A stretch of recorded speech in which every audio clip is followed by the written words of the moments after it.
اور بہت سارے لوگوں کو آپ نے کہتے سنا ہوگا کہ بھائی پتہ ہی نہیں کہ جنتی کون ہے جہنمی کون ہے، یہ تو اللہ ہی جانے، ہمیں کیا معلوم کہ کون جنتی ہے کون جہنمی ہے۔ بھائی جب آپ معلوم کرنے کی کوشش کرو گے تو ہی معلوم ہوگا نا، اب جب معلوم کرنے کی کوشش ہی نہیں کر رہے ہو تو کہاں سے معلوم ہوگا؟ بھائی اسلام نے تو آپ کو ساری چیزیں بتائی ہوئی تھیں، ہم ہی نکمے ہیں جو اس کے بارے میں پڑھتے نہیں، سوچتے نہیں، رب کا قرآن نہیں پڑھتے، پیارے آقا صلی اللہ علیہ وسلم کی حدیث نہیں پڑھتے، تو ہمیں کہاں سے معلوم ہوگا؟ بخاری شریف کی حدیث ہے عن ابی ہریرہ رضی اللہ عنہ قال قال رسول اللہ صلی اللہ علیہ وسلم، حضرت ابو ہریرہ رضی اللہ تعالیٰ عنہ فرماتے ہیں کہ آپ صلی اللہ علیہ وسلم نے ارشاد فرمایا کل امتی یدخلون الجنہ، میری ساری امت جنت میں داخل ہوگی، ساری امت جنت میں جائے گی، الا من ابا، سوائے اس کے جس نے جنت میں جانے سے انکار کر دیا، ساری امت جنت میں جائے گی سوائے اس کے جس نے جنت میں جانے سے انکار کر دیا۔ قالوا یا رسول اللہ، صحابہ نے کہا اللہ کے نبی صلی اللہ علیہ وسلم ومن یابا، جنت میں جانے سے انکار کون کر سکتا ہے؟ بھائی کون ایسا ہوگا جو جنت میں جانے سے انکار کر دے؟ قال، آپ صلی اللہ علیہ وسلم نے فرمایا من اطاعنی دخل الجنہ، جس نے میری فرما برداری کی وہ جنت میں داخل ہوا،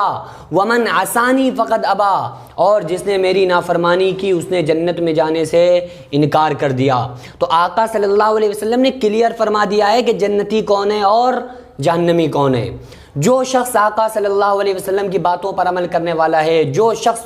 پیارے آقا صلی اللہ علیہ وسلم کی زندگی پر عمل کرنے والا شخص ہے تو پھر وہ جنتی ہے، یہ مہر ہے اس پر، یہ میری زبان کسی عالم مفتی کی زبان نہیں ہے، بلکہ پیارے آقا صلی اللہ علیہ وسلم نے ارشاد فرمایا ہے، اور ہمارا یقین ہے کہ لب حضور سے نکلی ہوئی جو بات نہ ہو زمانہ لاکھ کہے معتبر نہیں ہوتی۔ ہمارے آقا، بھائی بات کسی کی بھی ہو، میں اکثر اس بات کو کہتا ہوں کہ کوئی بھی بات ہو، بتانے والا کوئی ہو، لیکن ہمیں مہر چاہیے اس پر ہمارے آقا صلی اللہ علیہ وسلم کی۔ اگر ہمارے نبی کی مہر نہیں ہے تو پھر وہ کسی کی بھی بات ہو ہم نہیں مانیں گے، لیکن اگر کسی کی بھی بات ہو اور اس پر مہر ہمارے آقا کی ہوگی تو پھر ہمارے سر آنکھوں پر ہم اس بات کو ماننے کے لیے تیار ہیں۔ تو آقا صلی اللہ علیہ وسلم نے فرمایا جو انسان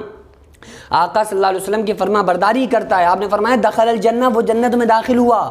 ومن عصانی فقد ابا، اور جس نے میری نافرمانی کی جنت میں جانے سے انکار کر دیا۔ قرآن خود کہتا ہے یا ایھا الذین آمنوا ادخلوا فی السلم کافہ، اے ایمان والو اسلام میں پورے داخل ہو جاؤ۔ یہ آدھا ادھورے والا کام نہیں کہ بس